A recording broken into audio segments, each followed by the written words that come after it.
What is going on, guys? In today's video I will show you the top 5 best builds in Path of Exile 2 0.4 The Last of the Druids. So in this guide I will give you a quick overview of each setup, then I will explain what skill gems and upgrades should you focus on, then as well we'll see the best gear and how to get it, and then finally we will go over the passive skill tree, the stats, your skill rotations, and even what Atlas passive should you use, so we would be able to get the highest damage possible and much more. And remember, if you want to be up to date, so check any of these builds, look up the best items, the skill trees and powder building, then check my links in the description. And if you ever played PoV2 for long enough, then you know that the grind for currency can feel endless, and that's where KaidGames comes in. They are a trusted platform used by over 150,000 gamers worldwide. They provide pro player support in more than top 25 games, including PoV2. No matter if you need faster start, help with tough content, or just want currency delivered safely and quickly, then KaidGames has you covered. What I really like is how smooth the whole process is, from click to gameplay in minutes, clear and fast chats with their team, plus if an order is not fulfilled, you get an instant refund. So if you wanna skip the grind and enjoy PoV2 your way, then click the link in the description to check them out, and use my code KAID for 10% off.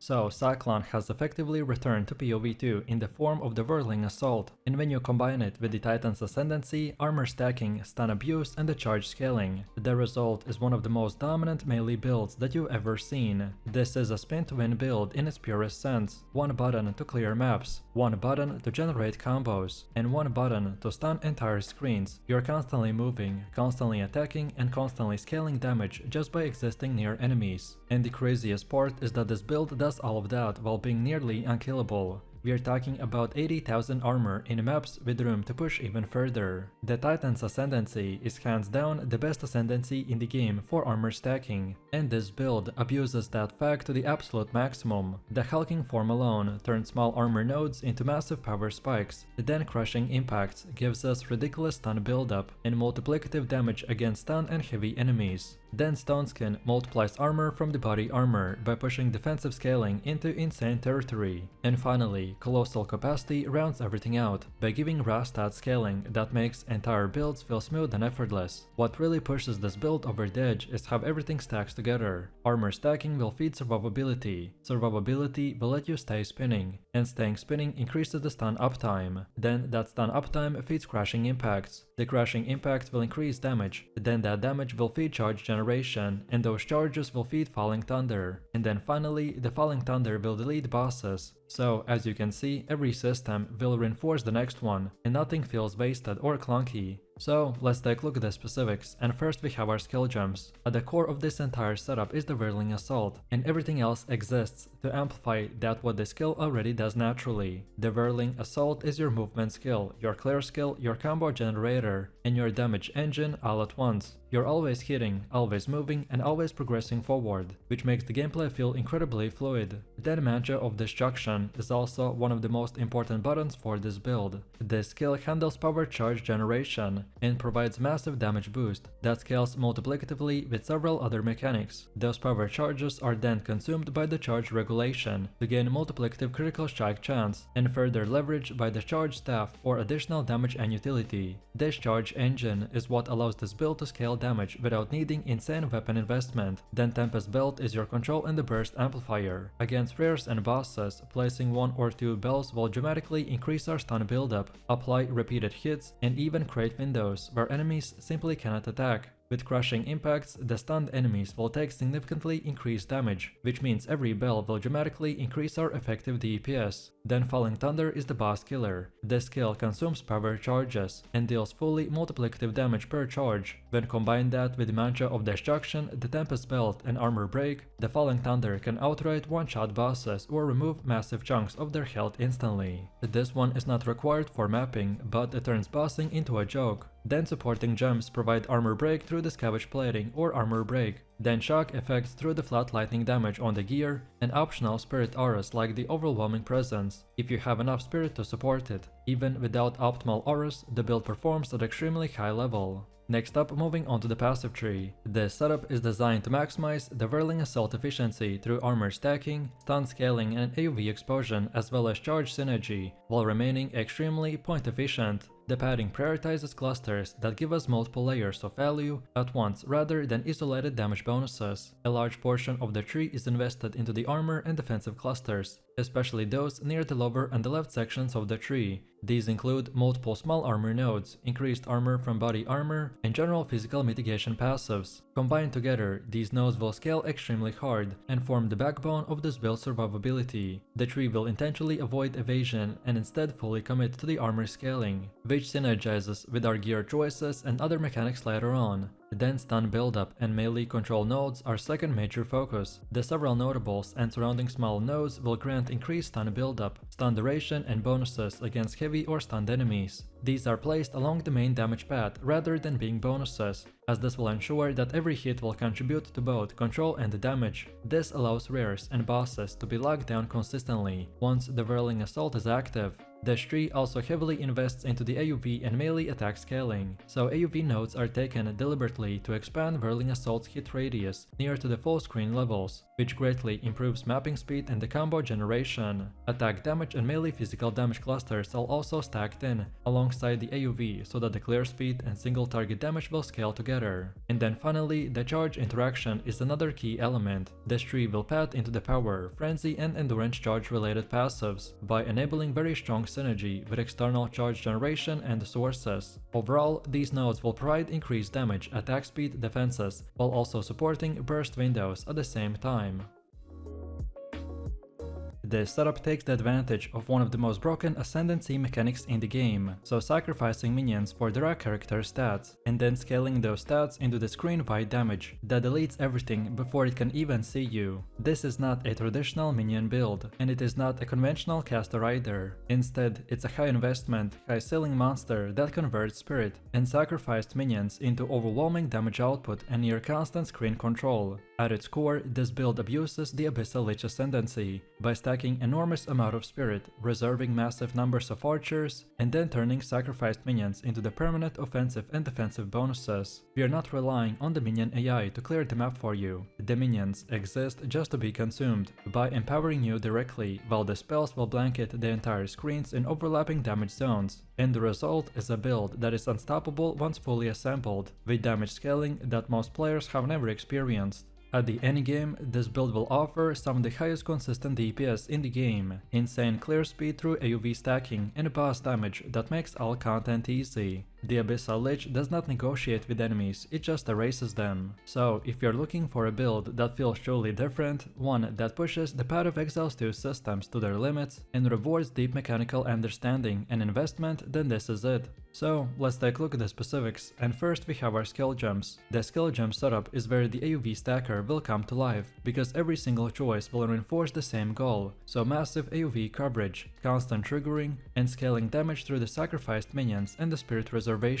We are using warp-based mechanics and AoV scaling minions, while reserving an enormous amount of spirit to sustain skeletal archers that exist purely to be consumed for the power. The primary engine of our build revolves around the Spell Slinger and the cast on Elemental element, which allows us to automate large portions of our damage while still actively positioning and controlling the battlefield. Then Ball Lightning and Ice Nova serves as the primary AoV damage sources by overlapping repeatedly as enemies are dragged through the stacked spell zones. Lightning Warp will play 2 roles here, so both as mobility and a damage booster when combined with the aerial scaling, which allows us to reposition instantly while detonating entire packs in the process. Then Frost Wall is used not defensively but offensively, by forcing enemies to remain inside their overlapping damage fields, while also enabling additional triggers. Then Malice and Siphon elements are combined in together to further boost damage taken by the enemies, ensuring that once something is caught in the area it does not escape.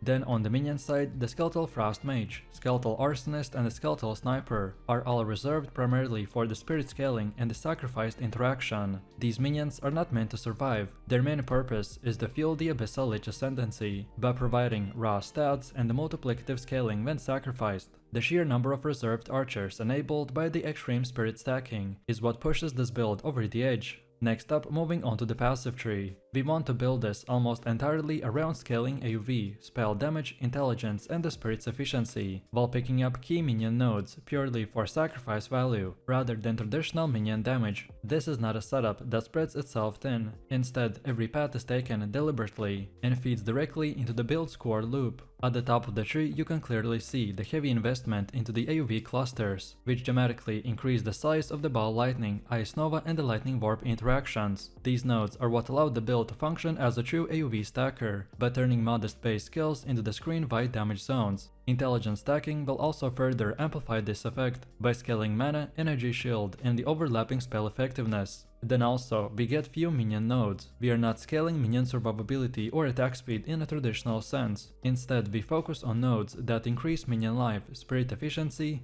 and effects gained from the minion sacrifice. These nodes will directly translate into the more stats for Abyssal Lich, which makes each sacrificed minion much more impactful. Energy shield scaling is also a major focus, as this build leans heavily into the energy shield for survivability. The larger flat energy shield nodes, recharge rate, and faster recharge at the start are all prioritized by ensuring that even in dangerous fights, the build will recover almost instantly after taking even a slight of damage. This setup is all about turning your warrior into a walking volcano by scaling ignite from massive slams and leaving entire packs of enemies burning in your footsteps. If you ever wanted a build that feels heavy, brutal, and explosive all at once, then this is it. The heart of this build comes from three key skills: Volcanic Fissure, the Forge Hammer, and the Stampede. Volcanic Fissure splits the ground open in a wave of lava, then the Forge Hammer lands a crashing blow that ignites even the tankiest targets, and Stampede finishes off by making every step you take rip the battlefield apart. Together, they will give you an unmatched clear speed and boss damage that melts targets. What makes the build shine is setting enemies on fire. Because Ignite scales off the size of your hit, every massive slam you land will translate into a burn that continues to deal damage for several seconds. That means your Forge Hammer or the Volcanic Fissure is just not one hit. It's essentially gets stretched over several times, and the bigger impact, the bigger the burn. The bosses that might usually take ages to grind down will start melting away as you rotate through the skills. And another important thing to know is that while many melee builds were slowed down by the armor explosion nerf this patch, the Fire Warmbringer is still OP. Ignite scaling was not affected by those changes, which makes the setup stand out as most consistent and rewarding warrior build in the game right now. It's super strong for mapping, devastating for bosses, and it feels smooth for the leveling all the way into the red maps. So let's break down the skill gems, and your main clearing tool is the Stampede. And honestly, this is one of the most fun melee skills in Path of Exile 2. Every step you take will proc fissures under your feet, and once you've linked it with the supports like the Crater and the branching fissures, it turns into a chain reaction of eruptions that wipe out monsters without you even needing to stop moving. The mapping feels incredible with this skill, because you're literally killing while stripping through the zones. For single target, you've got a rotation that feels deliberate and powerful, and against rares or bosses, you will start with Infernal Cry if you have access to it, because that weakens enemies and primes them for explosions. Then you slam them with the Forge Hammer, following up by the Volcanic Fissure, and finally you pop Ancestral Cry to boost your exerted attacks. From there, we transition into the Stampede until the targets burn down. If you don't have the Ancestral Cry yet, then you can simply rely on the Infernal Cry to fill that slot,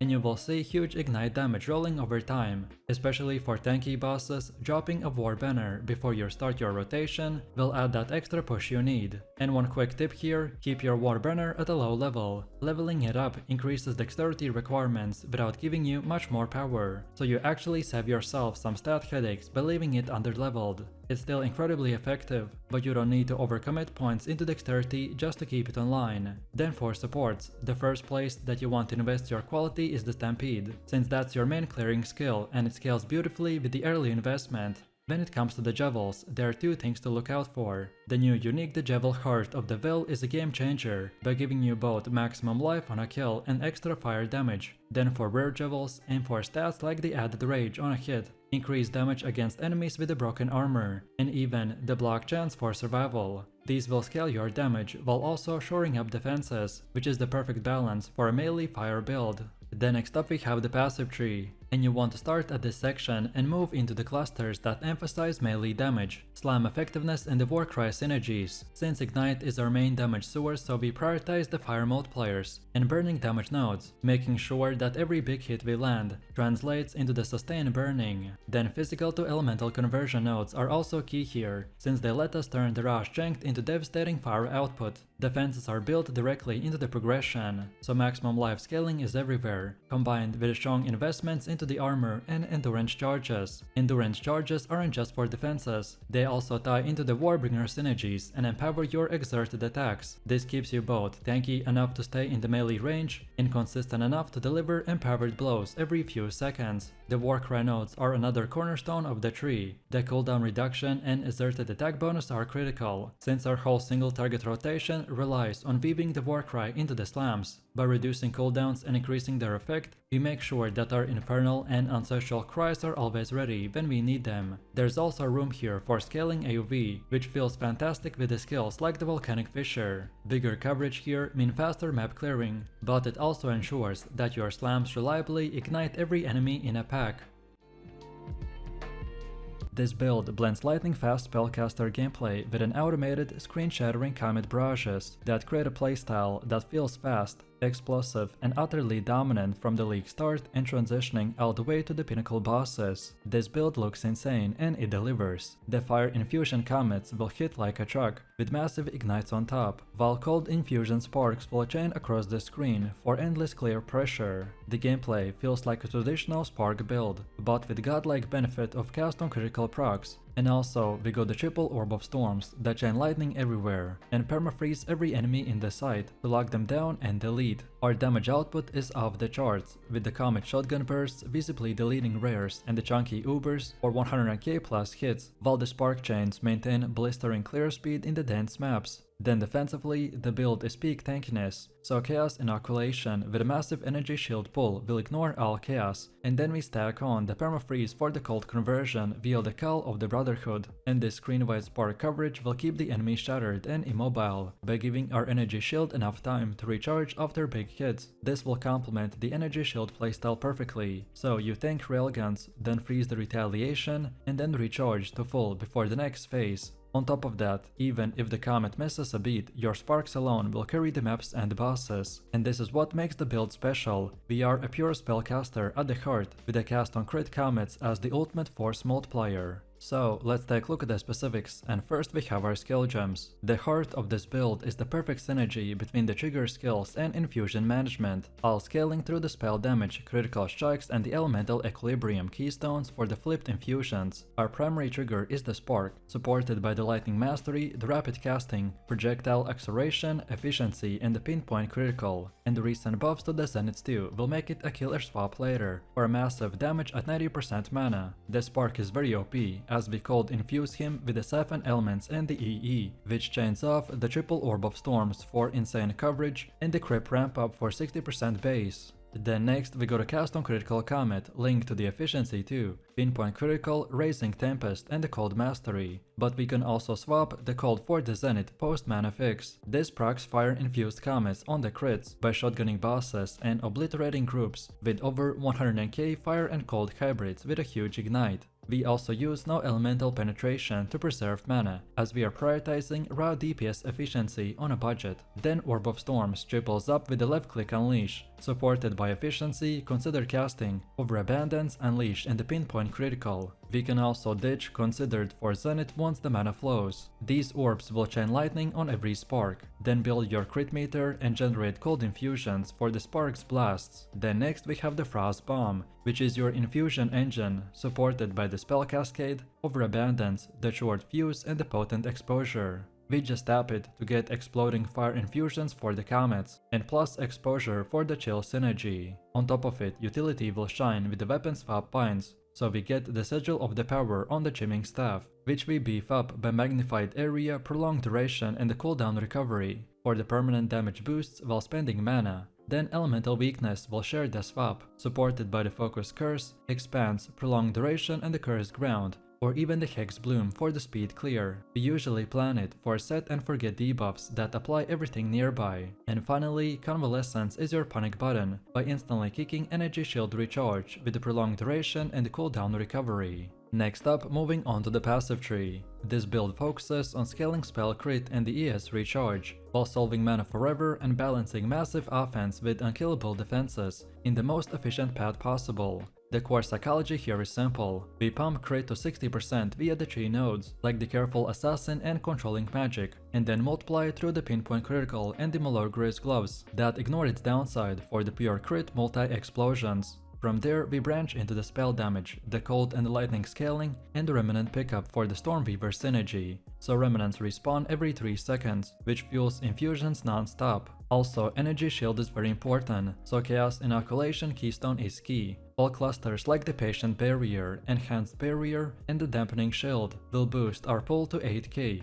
Then mana efficiency is also non-negotiable, so get things like Efficient Casting, Conservative Casting Anoint, and Regen nodes that ensure that Zenith 2 will shine without the flasks. The weapon set split is also crucial, so set 1, aka the Reds, will own damage nodes for the Spark, EOS, and COC, and then the set 2, aka the Greens, are utility tools like the Curses for the huge AoV. And then we round out our utility with the cast speed, presence, AoV for the orbs, freeze buildup, and the shock magnitude with the alternating current. This will cold shock everything thanks to the Shaper of the Storms. Overall, the streak has no bloat here. Every point stat will double down, from physic fragmentation for the extra projectiles to magnitude amps for the dual and shock chills. This tree is made intuitive as we transition seamlessly from the Spark League starter by swapping lightning for the cold crit and the energy shield setup. This is a one-button build that looks insane on the screen, feels incredible to play, and got a very real damage buff going into 0.4 thanks to the changes how the Nova projectiles function. This is an attack-based movement build that blurs the line between the clear speed and single target. You're constantly moving, constantly generating charges, and constantly detonating the screen with the Falling Thunder. The entire build revolves around using the Whirling Slash as both your movement tool and the engine. You generate power charges simply by moving through the enemies, and then consume those charges with the Falling Thunder to create massive Nova explosions that clear the entire packs instantly. The visuals are honestly a huge part of why this build feels so good. The slams will feel heavy, the lightning novas will fill the screen, the terrain DPS will bounce everywhere, and everything will just evaporate around us. It's one of those builds where the gameplay feels natural instead of forced. You're not setting up combos, you're not managing 5 different cooldowns, you're just moving, slamming, and watching enemies die. So, let's start with the skill gems. At the core of this setup is the Falling Thunder. Falling Thunder is designed as a single target skill that scales incredibly hard when consuming power charges. On its own, it's already strong, but once you introduce the Nova projectiles, it turns into a full screen clearing monster. With proper charge generation, the Falling Thunder can fire up to 21 projectiles in a full circle around you, all piercing and all capable of chaining off terrain and doing insane amount of DPS. Then Whirling Slash is the real engine of the build. This skill does not exist to deal damage, it exists to hit as many times as possible, as fast as possible, and while moving. Every hit is a chance to crit, and every crit is a chance to generate the power charges. We are not standing still while attacking, we are moving through the enemies, generating everything you need passively. And this is why the build feels like a one-button setup, even though technically we're using 2 skills. Then next, the Herald of Thunder will play a massive role in smoothing out the power charge generation. It provides additional hits, additional crit chances, and will help to keep the engine running, even when the enemy pack density dips. This becomes especially important in awkward map layouts, or when transitioning between the packs. Then Infernal Cry is optional, but extremely powerful in early and mid investment. It provides a huge chunk of extra damage as fire, and while it's not mandatory to press consistently, it can dramatically boost the burst when you need it, and later on you can drop it if you want a cleaner one-button experience. And then on defensive side, the Ghost Dance and Wind Dancer are both mandatory. Ghost Dance provides recovery and mitigation through the Ghost Shrouds, while the Wind Dancer will add additional avoidance and synergize extremely well with how often you're moving and getting hit. And then Charge Regulation and the Combat Frenzy will come in once you have the Spirit to support them. These simply will provide additional crit chance, charge generation smoothing, and the movement speed.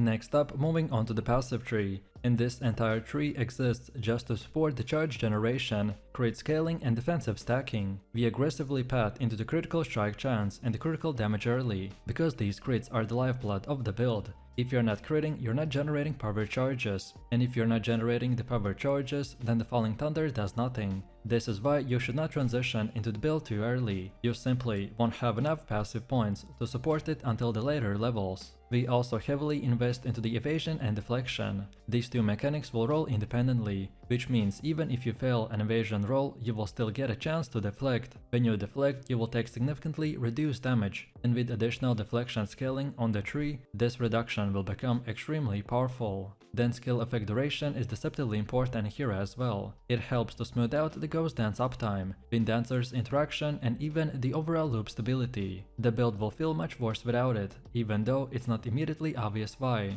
And then Javel sockets are also a priority, so get crit chance, crit damage, attack speed and defensive stats will all scale extremely well. And as we know, a few well-rolled Javels can fix problems that would otherwise require major gear upgrades.